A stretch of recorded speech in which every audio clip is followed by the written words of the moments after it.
Friends, હું છું કવિતા લાઠીગરા. Cook with કવિતામાં તમારું સ્વાગત છે.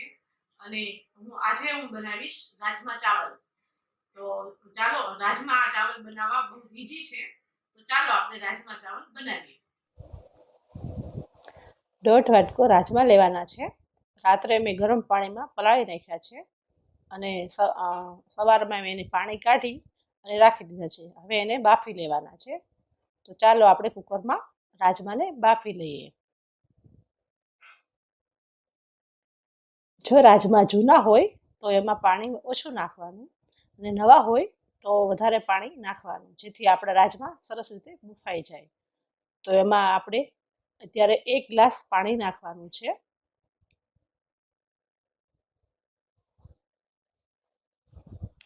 અને એમાં થોડુંક મીઠું નાખવાનું છે, જેથી આપણા રાજમા સરસ રીતે બફાઈ જાય.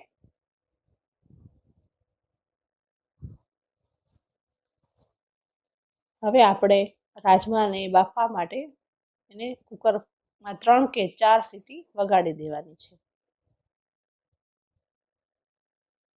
ચાલો આપણે કુકર પેક કરી દઈએ. 1 વાટકો બાસમતી ચોખા લેવાના છે. તેને આપણે 10 મિનિટ પલાળી રાખવાના છે. હવે આપણે ચોખાને 10 મિનિટ મેં પલાળી રાખ્યા છે અને એને સારી રીતે ધોઈ નાખવાના છે. એમાં 1 ગ્લાસ પાણી નાખી અને સારી રીતે ધોઈ નાખજો. ચોખા એકદમ ધોવાઈ ગયા છે. હવે આપણે એમાંથી પાણી કાઢી લેવાનું છે. તો ચાલો આપણે એમાંથી પાણી કાઢી લઈએ. જો આ પાણી બધું નીકળી ગયું છે. હવે આપણે એને બાફવા માટે મૂકવાના છે. તો તપેલીમાં 2 ગ્લાસ પાણી નાખવાનું છે. આપણે છૂટા જ ભાત કરવાના છે, જેથી આપણે એક એક દાણો અલગ છૂટો થાય. 2 ગ્લાસ પાણી નાખવાનું છે. હવે એમાં આ ભાત, જે ધોયેલા ભાત છે, એમાં એડ કરી દેવાના છે.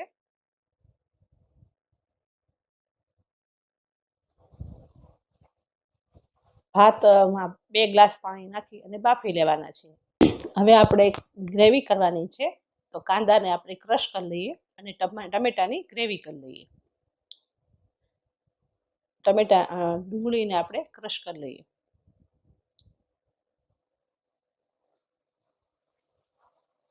જોયું આપણી ડુંગળી કેટલી એકદમ સરસ કટિંગ થઈ ગયું છે. હવે આપણે એને કાઢી એક બાઉલમાં કાઢી લઈએ. હવે આપણે ટમેટાની ગ્રેવી કરવાની છે.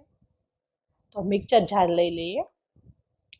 એમાં આપણે આ ટમેટા એડ કરી દઈએ અને આદુ મરચાં લસણની પેસ્ટ કરવી છે, પણ આપણે એમાં ટમેટાની ભેગા જ નાખી દઈએ, જેથી આપણે એમાં પણ ગ્રેવી થઈ જાય ટમેટાની સાથે.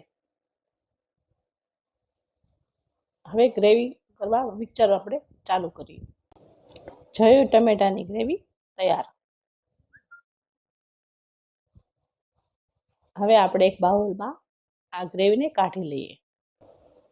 ચાલો આપણે રાજમા જોઈ લઈએ કે આપણા રાજમા બફાઈ ગયા છે. સરસ રીતે બફાઈ ગયા છે.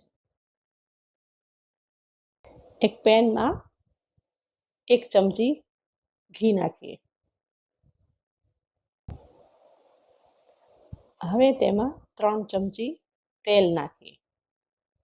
તમાલપત્ર અને 1 સૂકું મરચું એડ કરીએ. હવે તેમાં આપણે ડુંગળી, જે સમારેલી ડુંગળી છે, એમાં એડ કરી દઈએ.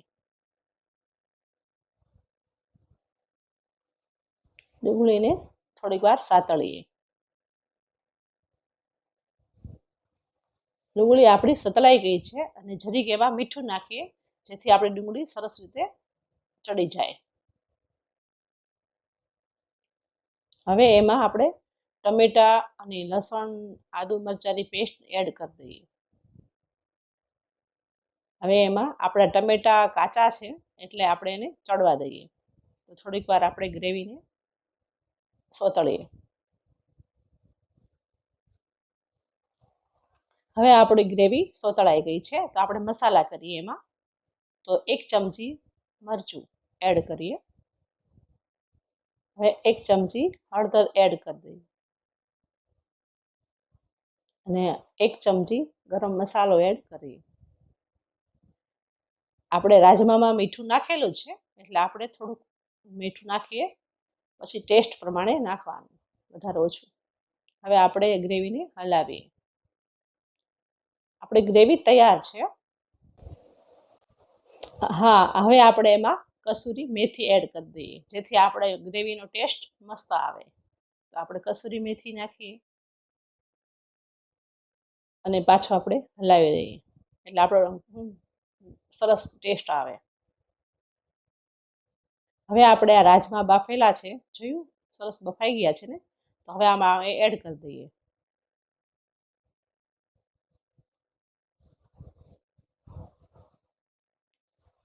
હવે એકદમ હલાવી અને પછી આપણે થોડી વાર એમાં થોડુંક પાણી નાખીએ. ગ્રેવી સરસ થાય ને એ માટે થોડુંક પાણી એડ કરીએ. પાણી એડ કરી અને પછી હલાવીએ. થોડીક વાર એને ઢાંકી દઈએ, જેથી આપણા રાજમા એકરસ થઈ જાય અને મસ્ત બફાઈ જાય. હવે આપણા ચાવલ બની ગયા છે, તો આપણે એને એક બાઉલમાં ટ્રાન્સફર કરી દઈએ, જેથી આપણે બાઉલનો શેપ આવી જાય. ચાવલ એકદમ બફાઈ ગયા, સરસ બફાઈ ગયા છે. હવે એને બાઉલમાં નાખી અને એક ચમચા વડે એકદમ દબાવી દો.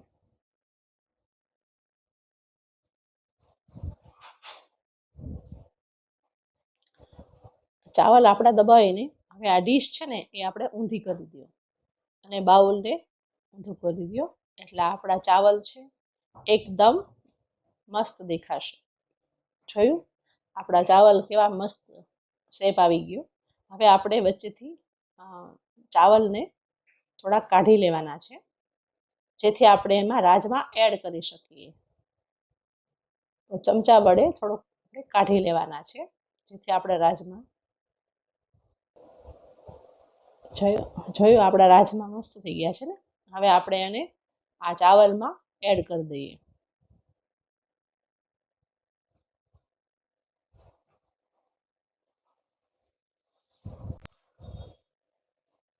હવે આપણે એમાં જો તમારા ઘરમાં ચીઝ હોય તો એમાં નાખવાનું રાજમામાં, બાકી ન હોય તો પણ ચાલે, તોય રાજમા ચાવલ મસ્ત લાગે છે. ચીઝ થોડુંક નાખીએ આપણે, મારા ઘરમાં છે તો હું નાખું છું, તો થોડુંક ચીઝ ખમણીને નાખીએ.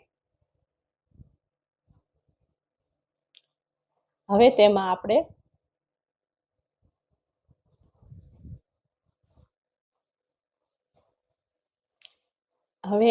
આ ફુદીનાથી ગાર્નિશ કરશું.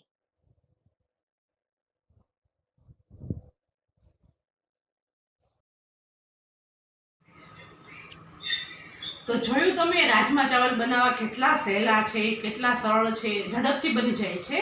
તો જો તમને મારી રેસીપી ગમી હોય અને મારો વિડીયો ગમ્યો હોય તો તમે લાઈક કરજો, શેર કરજો અને સબસ્ક્રાઈબ કરજો. C you in next video.